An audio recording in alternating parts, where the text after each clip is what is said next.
She filmed a murder. He erased witnesses. One mistake changed both their lives.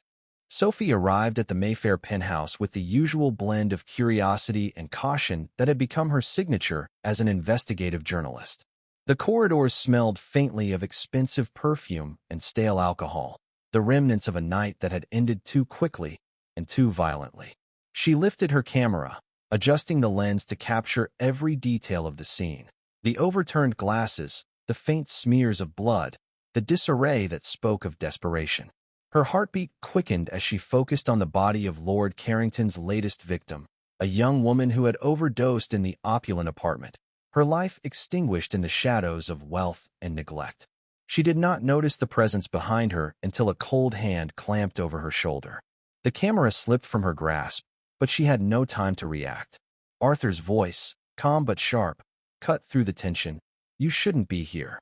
Sophie froze, her instincts screaming, but Arthur did not move to harm her.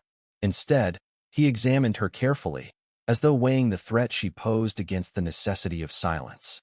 His eyes, dark and precise, scanned her features, and then the camera that had just recorded the evidence of his work. "You see too much," he said simply, lifting the camera from the floor with a mechanical precision that betrayed his experience. He did not destroy it. He did not pull a weapon. Instead, he gestured for her to follow, and she realized, with a jolt, that she had no choice but to comply. Outside, the streets of Mayfair were alive with oblivion. Drivers and pedestrians moved through the early morning haze, unaware of the crime scene or the journalist in custody. Arthur led her to a waiting vehicle, his movements controlled and efficient. Sophie's mind raced, calculating the probabilities. Escape seemed impossible. The truth was cruelly simple. She was caught in a web far beyond the reach of the law, and the man who held her fate had already decided it would be safer for both of them if she survived. As the car merged into the foggy London streets, Arthur spoke again, his tone low and precise. "For the world, you are dead. Every channel, every network has already confirmed it. No one will look for you. You do not exist." Sophie's pulse raced, a mixture of fear and disbelief. She tried to speak, but no words could articulate the reality she faced. She had become a ghost overnight, invisible to the law, to her colleagues, to the life she once knew. The weight of dependency settled over her like a physical force. She glanced at Arthur, noting the exacting control in his posture, the quiet dominance in his movements. This man had just taken her from danger, yet she had no idea whether she could trust him. Not fully, not yet. The vehicle turned onto a narrow country lane, trees pressing in from either side. In the distance, a fortress of stone and steel emerged, Arthur's home. The house, isolated and heavily fortified, seemed to swallow the landscape around it, an impenetrable bastion. As they drove through the gates, Sophie realized with a sinking certainty that her life had changed irreversibly. She was trapped, yet paradoxically safe, under the protection of the very man she might soon have to fear, or perhaps understand. Arthur opened the door to the house without ceremony, motioning for Sophie to step inside. The interior was sterile, almost clinical in its order. Monitors lined the walls, cameras captured every angle, and every movement within the fortress was tracked, recorded, and controlled. He led her to a small room, simple yet functional, equipped with only the essentials. "This is where you stay," he said, "for your own good." His eyes met hers, unflinching. "And until I decide otherwise, you will remain under my supervision. The moment you step outside, the people sent by Lord Carrington will find you, and this time, they won't hesitate." Sophie's breath caught. The enormity of her predicament hit her fully. She was no longer a free agent. She was now under the dominion of Arthur, a man she had only just seen in action, and a man whose life was as shadowed and lethal as the streets they had just passed. As she looked around the room, assessing her new confines, she understood one fundamental truth. Survival now depended on cooperation. She did not yet know if trust would ever be possible, but for the first time, fear and fascination intertwined in a strange, thrilling mixture. The story she had come to report on had transformed. She herself had become the story. Arthur left her in the room, the soft click of the reinforced door echoing behind him. Sophie sat on the edge of the bed, camera still in hand, her mind racing through plans, contingencies, and escape routes. But one thought remained inescapable. For the first time, she understood that the predator and protector were one and the same, and that she might need him alive more than she could ever admit. The Mayfair incident had ended, but the real story, the story of survival, secrets, and a dangerous new alliance, was only beginning. Sophie barely had time to process the sterile, fortress-like confines of Arthur's estate before he returned, moving silently down the hall. The soft hum of security monitors was the only sound accompanying him. He carried with him a small black tablet, its screen illuminating his face in cold, precise light. "You're already considered dead," he said without preamble, handing her the device. Sophie took it, her fingers trembling. On the screen, messages scrolled from contacts she had once trusted, official confirmations of her death, fabricated by Lord Carrington and his network of enforcers. Every news outlet, every internal channel, every digital trace pointed to the same truth. Sophie Dubois no longer existed in the eyes of the world. She swallowed hard, struggling to maintain composure. You did this?" she asked, her voice barely a whisper. "No," he replied evenly. "I didn't kill you, but the world believes you are dead. From this point forward, your survival depends entirely on me. Every step you take, every word you speak, will be monitored. You are a ghost now, Sophie." Her mind raced, imagining the implications. Her colleagues, her family, the network she had painstakingly built, gone. She realized, with a bitter twist of irony, that the very act that had endangered her had now paradoxically given her a kind of safety. She was invisible to the reach of Lord Carrington's hunters, but only as long as she stayed under Arthur's protection. Arthur studied her carefully, his eyes assessing whether fear or defiance would dominate. "You will remain here," he said, gesturing toward a reinforced, windowless room at the end of the corridor. "I have secured every entry point. There is no escape that does not lead directly into danger. You must understand that running is no longer an option. Survival requires cooperation." Sophie's journalistic instincts surged against the walls of her imposed captivity. She instinctively began analyzing him, trying to find a weakness, a misstep, any hint of vulnerability. But Arthur was meticulous, disciplined, and fully in control. Every move, every glance, every word had been calculated to leave no openings. He was a predator, yes, but one bound by his own rules. And perhaps, she realized, one who could not afford to make mistakes either. "Why?" she asked finally, her voice trembling with a mixture of fear and curiosity. "Why not? Why not just eliminate me?" Arthur's expression remained unreadable, but his tone softened ever so slightly.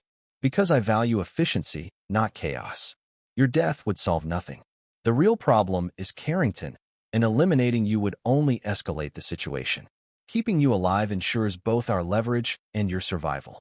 He moved closer, allowing her to see the sheer scale of his planning. A series of monitors displayed every angle of the estate. Hallways, doors, even blind spots cleverly engineered with reflective surfaces and motion sensors. "You are safe here," he continued, "but only because I am aware of every threat before it reaches you. The moment I am unaware, you will be exposed." Sophie's mind reeled. She was in a gilded cage, invisible to the world, yet completely under surveillance. And while fear was the most immediate sensation, an undercurrent of fascination began to emerge. She was in the presence of a man who existed on a level she had only read about in criminal files and clandestine reports. His life, his discipline, his control, all terrifying, all magnetic. "And if I refuse?" she asked finally, testing boundaries. Arthur tilted his head slightly, considering her for a fraction of a second that felt like eternity. "Refusal is irrelevant. Your survival, as I said, is contingent on cooperation. There is no other path. The moment you attempt to go against me or against the plan, Carrington's people will find you, assuming I have not already neutralized them." He left the room then, the soft click of the door sealing her in, leaving Sophie with her thoughts, the black tablet, and the crushing weight of her new reality. She was no longer a journalist following a story. She had become the story itself, a living variable in a dangerous game she barely understood. Sophie paced the room slowly, trying to imagine what life might be like under the control of a man so lethal, so precise, yet inexplicably protective. Fear mingled with reluctant curiosity, a dangerous cocktail. She realized she would have to learn his methods, predict his moves, and possibly, though she could not admit it yet, rely on him. Outside, the estate loomed, dark and impenetrable, a fortress against the world that now considered her dead. Inside, Sophie faced a new truth. To survive, she had to become a participant in the shadowy world she had only observed from the margins. And in that realization, the first threads of a complicated dependence began to take hold, a dependence neither of them had anticipated, but which would define the days to come. Days passed in the fortress with a rhythm that felt both oppressive and hypnotic. Sophie learned quickly that Arthur's world operated with surgical precision. Every door, every corridor, every corner of the estate had been planned for surveillance and security. The soft hum of hidden cameras, the faint blinking of monitors, and the nearly imperceptible buzz of motion sensors created a constant awareness. She was never truly alone. Sophie attempted to assert control where she could. She moved quietly through her assigned quarters, scanning for flaws in the system, noting escape routes, imagining contingencies. Yet every plan she devised was already anticipated. Arthur had thought of everything: patterns, timing, redundancies. Her attempts at rebellion were met with subtle interventions: a monitor repositioned, a door quietly locked, or a silent movement in the shadows that reminded her she was being watched. Despite the restrictions, she began to notice nuances in Arthur's behavior. His discipline was absolute, but not mechanical.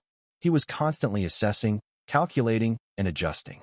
He moved through the house with the efficiency of a predator, but with a focus that suggested he considered long-term strategy over immediate gratification.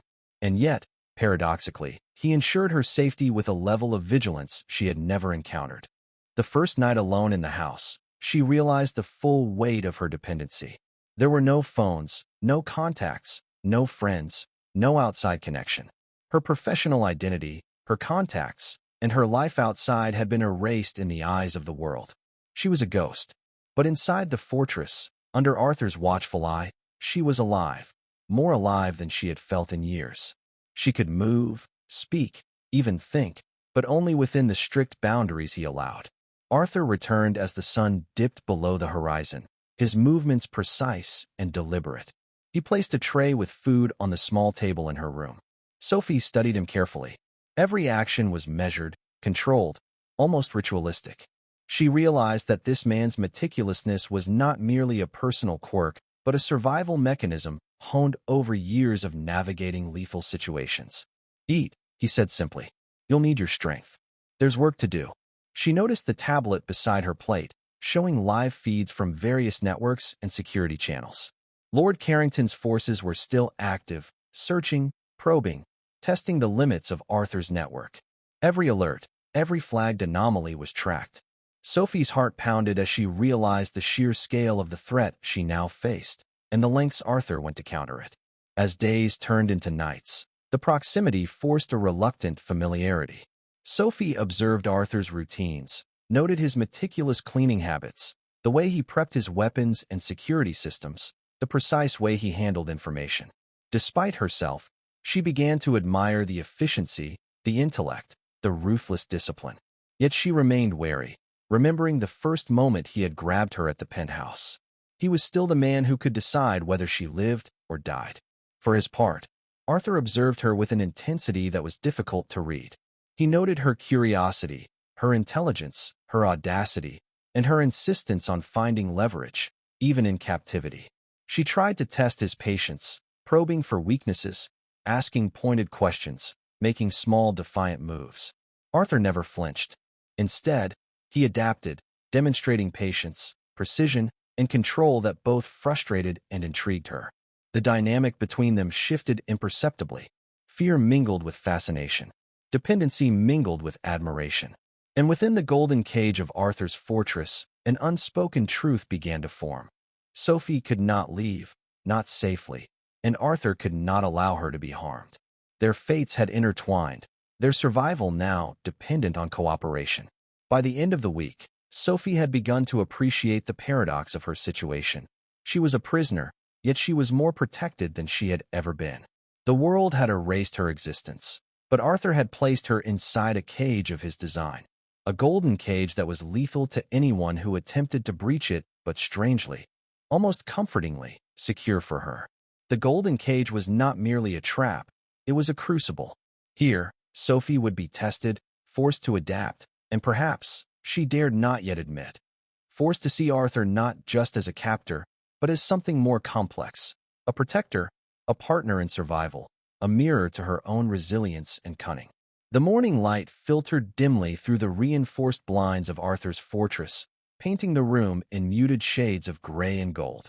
Sophie awoke to the soft hum of the security systems, the same sound that had become her constant companion. She had begun to understand the rhythms of this house, the subtle clicks, the quiet buzzes, the way doors sealed almost imperceptibly behind her steps. Everything was designed with precision, and she had learned to respect that order. But order could be challenged. And today, the challenge came in the form of Claudia. Sophie had barely begun her second day of acclimation when Arthur's phone vibrated sharply on the polished steel counter. A single glance told him the source. Claudia, the mother, had arrived. She did not enter with fanfare, nor did she announce herself. Her presence was an intrusion that carried both authority and menace. Sophie sensed it immediately, the kind of energy that commanded attention, demanded obedience, and tested the boundaries of everyone in the room.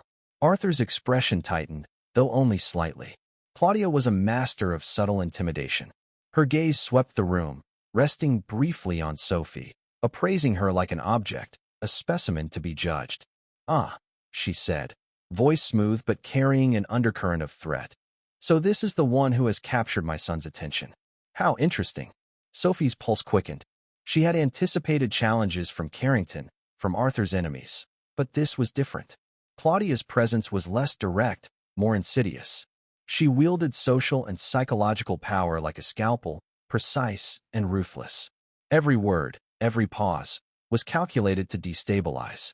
Arthur did not defend her. Not verbally, not visibly. He remained still, a wall between the storm and his own domain.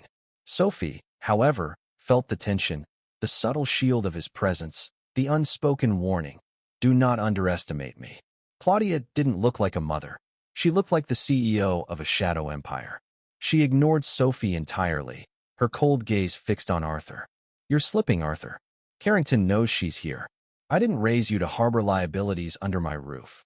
Sophie stepped forward, refusing to be invisible. "I'm not a liability. I'm the only witness that can end him." Claudia flicked a glance at her, as if she were a stain on the floor. "A witness is just a body that hasn't been found yet. Correct this, Arthur, or I will reclaim this fortress myself." A flicker of surprise passed over Claudia's face, almost imperceptible, but it was enough for Sophie to feel a small victory. Yet she also knew that defiance here carried weight far heavier than words. One wrong move, one subtle misjudgment, and the consequences could ripple far beyond this room. Claudia turned her attention to Arthur, her son, her heir. "And you, my dear," she said, her voice softening, yet it carried an edge only a mother could wield. "Remember your position. The world does not bend to sentiment. You are expected to maintain order, to preserve the family's legacy." Her gaze flicked back to Sophie. "I trust you will not compromise that." Arthur remained silent, but his eyes flicked to Sophie with a mixture of warning and reassurance. She understood immediately. The battle had shifted from the external threat of Carrington to the psychological chess of the gallery itself. Claudia was not a physical opponent, but her manipulation had the potential to erode trust, to fracture alliances, to destabilize the carefully constructed balance between Arthur and Sophie. After Claudia's departure, silence enveloped the room. The subtle threat lingered like smoke, curling into corners and filling spaces Sophie could not yet navigate. Arthur finally spoke, voice low, controlled. "She'll test you. She'll test me, and she will try to push you out. But remember this, she is predictable in her tactics, and her arrogance blinds her to what she cannot see." Sophie let the words settle. Fear had not yet taken hold. Instead, a spark of something unexpected flickered, a combination of curiosity, challenge, and the slow recognition that she was no longer merely a pawn.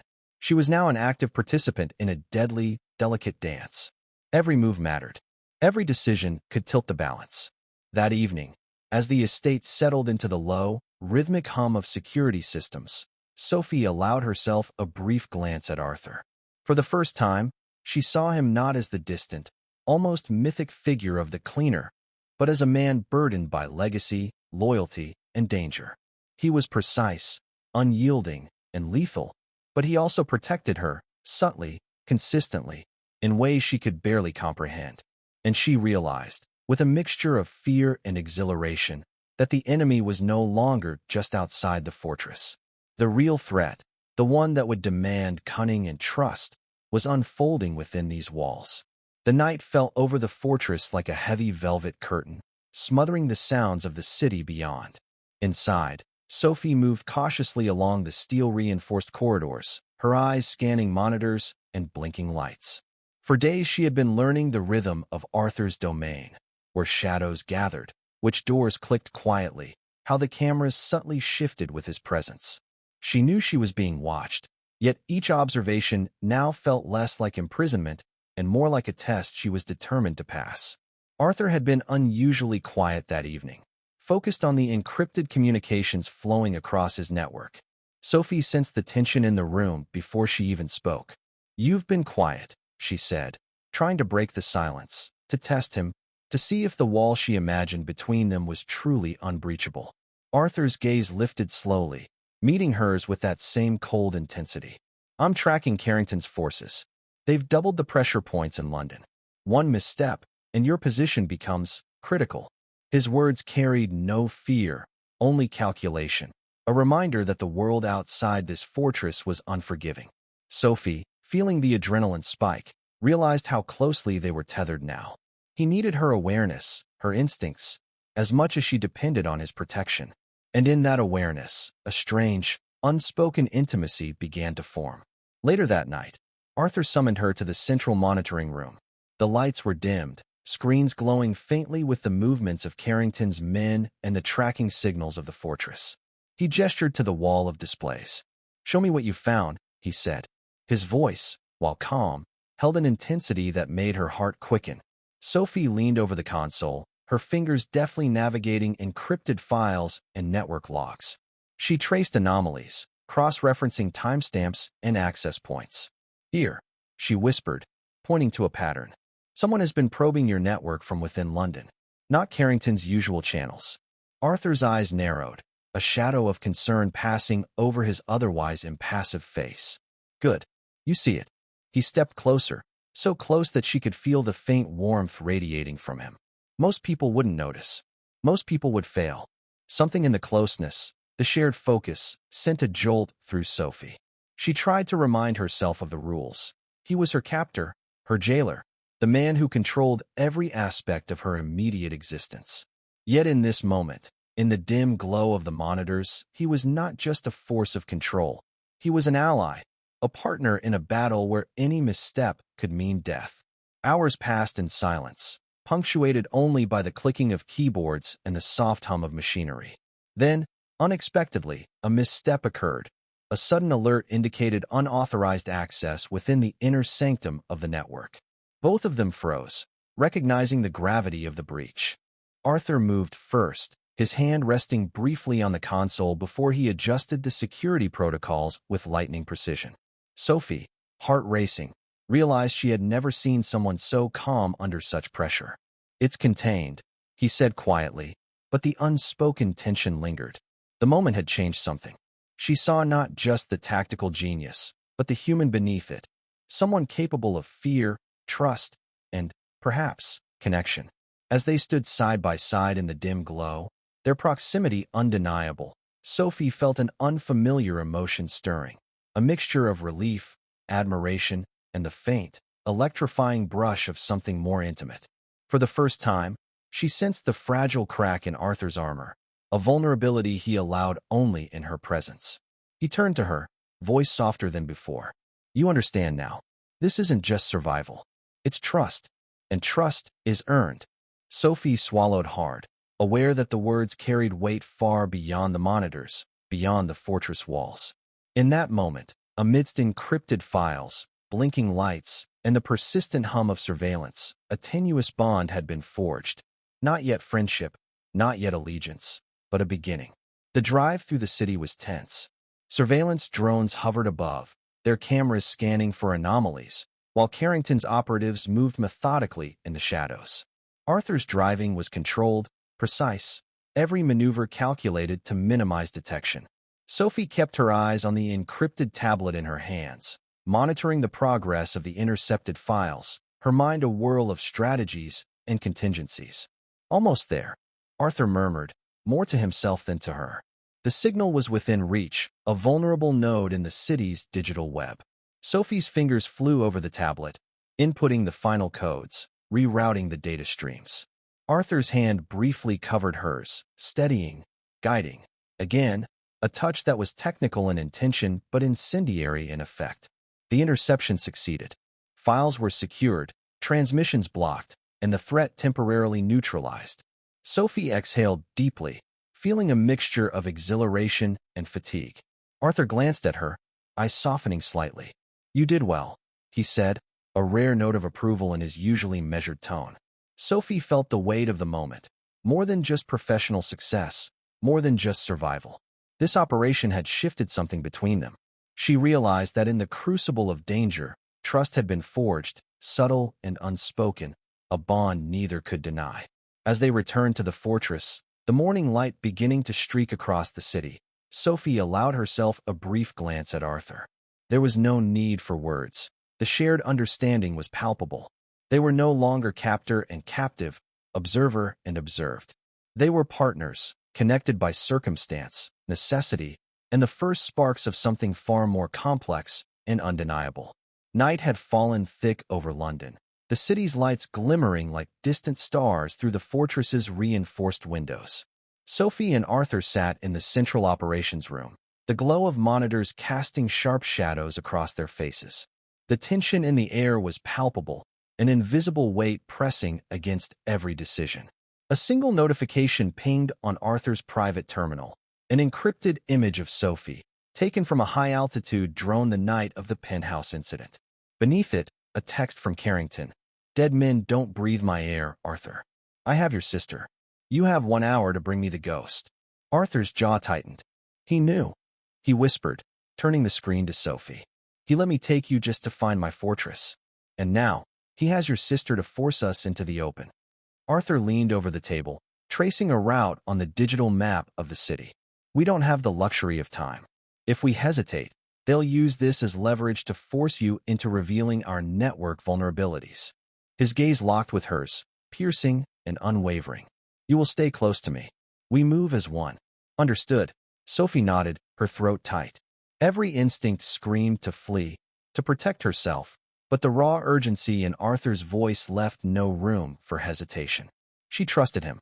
She had to. They moved out swiftly, using concealed passageways beneath the city, each step calculated, each shadow an ally.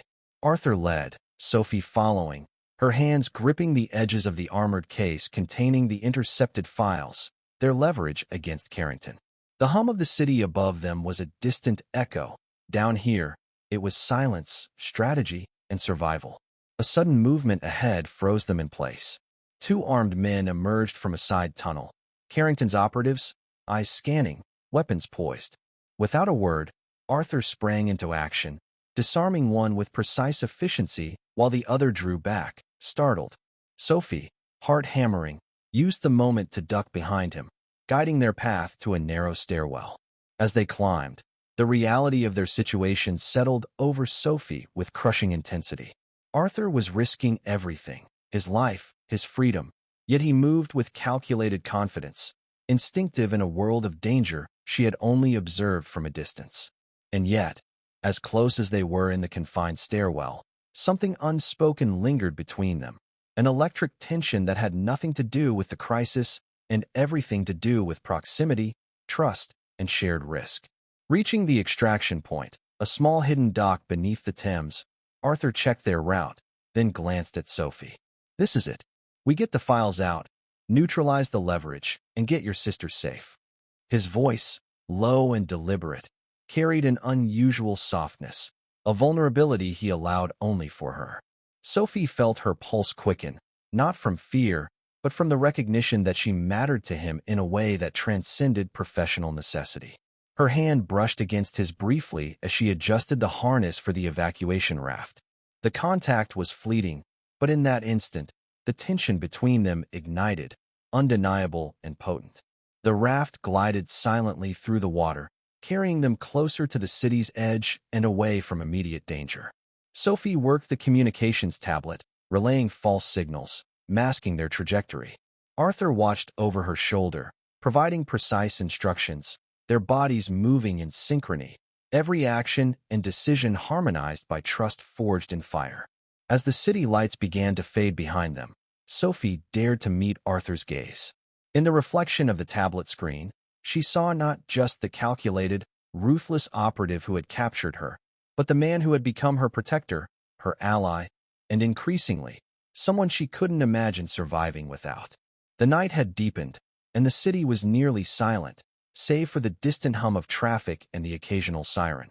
A stark contrast to the storm of tension inside the abandoned shipping terminal where Arthur and Sophie had been forced to hide. The walls, lined with towering containers, created a maze of steel and shadows, perfect for ambush. Carrington had anticipated their every move. Arthur crouched behind a stack of crates, his eyes scanning the dimly lit corridors with meticulous precision. "They've set this up as a kill zone," he murmured. "Every exit blocked, every vantage covered." Sophie's pulse quickened, her fingers clutching the tablet that held the digital keys to their leverage. Evidence, escape routes, everything. A metallic scrape echoed from the shadows. Instantly, Arthur grabbed her arm, pulling her low behind cover. Through the narrow gap between the containers, he saw three figures moving stealthily, weapons glinting under the harsh warehouse lights. "Carrington's men," he whispered. "Stay close. Follow my lead." They moved like shadows, Arthur leading with calculated, lethal precision. Sophie followed, using the tablet to manipulate the security system, cutting lights in alternating sections and triggering minor alarms to mislead their pursuers. Every flicker of light, every step they took, was a game of cat and mouse, a deadly dance in which one misstep could be fatal. The shadows parted at the end of the corridor, and Lord Carrington himself stepped into the light. He didn't look like a criminal. He looked like a statesman, flanked by two silenced enforcers. "Arthur," Carrington sighed, his voice echoing in the hollow terminal. "You are my best cleaner. Now you're just clutter that needs to be swept away." He raised a pistol, aiming it directly at Sophie. "Everything ends where it began, with a body that the world will never find." Arthur didn't hesitate. He lunged, forcing Carrington's arm up just as the first shot splintered the concrete. Sophie acted on instinct, shoving a heavy shipping crate with all her strength to topple it, creating a deafening barrier of steel between them and the enforcers. The tension in the air wasn't just about danger. It was about proximity, the unspoken recognition that they relied on each other completely. A flashbang detonated nearby, momentarily blinding them. Arthur shielded Sophie instinctively, pressing her against him, their bodies close in the chaos. For a heartbeat, time froze. Her breath quickened. His heartbeat thudded in sync with hers. There was no room for hesitation, no space for doubt. Only survival and an undeniable, simmering connection that had been building through every narrow escape. When their vision cleared, the exit was in sight, but Carrington's men had anticipated their path. A final barricade, armed guards waiting, weapons raised. Arthur glanced at Sophie, and in that instant, it wasn't about strategy, it was about trust. "On three," he said quietly. "We move together." The two lunged forward, moving as one. Arthur neutralized the first two men with precise strikes, while Sophie triggered the last diversion on the tablet, opening a hidden service door just wide enough for them to slip through. They collided with the wall on the other side, breathless, hearts hammering, but alive. Outside, the night air hit them like a shockwave. They ducked into the shadows, keeping low as distant shouts and the sounds of searching men echoed behind. Sophie looked up at Arthur, and for the first time, fear mingled with something else, a raw, unspoken acknowledgement of the bond that had grown between them. He was no longer just her captor, no longer just the man controlling her survival. He was her partner, her protector, and something far deeper than either dared admit. Arthur's hand brushed hers as they moved to a safe vantage point. The touch was fleeting, technical, but the electricity between them was undeniable. "We're not done yet," he said, his voice low, commanding, and yet softer than it had ever been. "Carrington isn't finished with us. But together, we've survived the trap." Sophie nodded, a mixture of relief, fear, and burgeoning affection swirling in her chest. She realized that the life she had once known, the independent journalist, the lone fighter, had changed irrevocably. With Arthur, she had found someone who mirrored her intensity, who matched her in skill and courage, and who had become indispensable to her survival, and, quietly, to her heart. The city's lights reflected on the water beyond the warehouse docks, a glimmer of freedom on the horizon. They had survived Carrington's ultimate trap, but more importantly, they had survived it together, and in doing so, had forged a connection that neither danger, fear, nor past sins could sever. With Carrington pinned and the evidence of his crimes broadcasting live to every major news outlet via the hack Sophie had initiated, the power dynamic collapsed in seconds. Arthur didn't kill him. He left him for the police sirens wailing in the distance, a far worse fate for a man of status. "It's over," Arthur said, his voice ragged as he pulled Sophie toward the last exit. "But we can't stay in London. My mother will be coming for the remains of this empire, and she won't be as loud as Carrington." They didn't go back to the fortress. They spent 48 hours moving through safe houses, erasing their digital footprints until the trail went cold even for Claudia. Only when the final clean signal arrived did Arthur allow them to cross the border. Dawn broke over the French Riviera with a gentle, golden light, glinting off the calm sea and casting long shadows across the small, secluded villa where Arthur and Sophie had taken refuge. The chaos of London, Carrington's schemes, and the life-and-death games were now a distant echo. For the first time in weeks, perhaps months, they could breathe freely. Arthur stood on the terrace, his sharp eyes scanning the horizon, but the tension in his posture had softened. Sophie joined him, coffee in hand, the warm morning sun catching in her hair.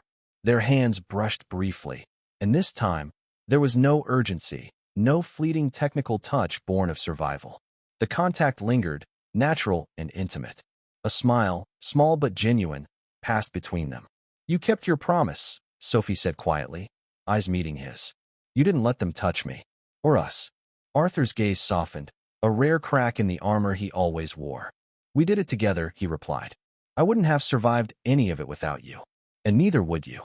Sophie laughed lightly, a sound that felt like sunlight after endless nights in darkness.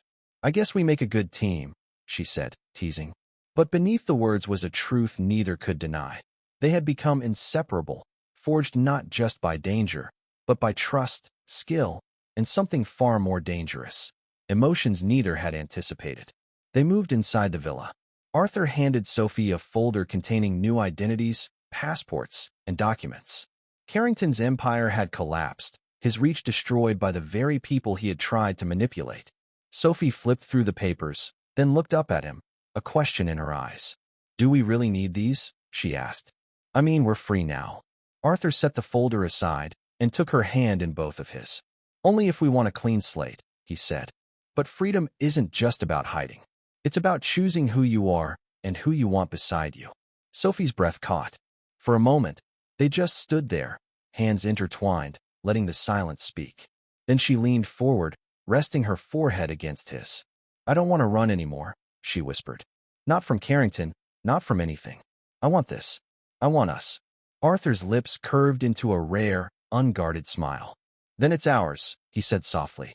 And with that, the tension, the danger, the fear that had bound them so tightly melted into something warm and enduring.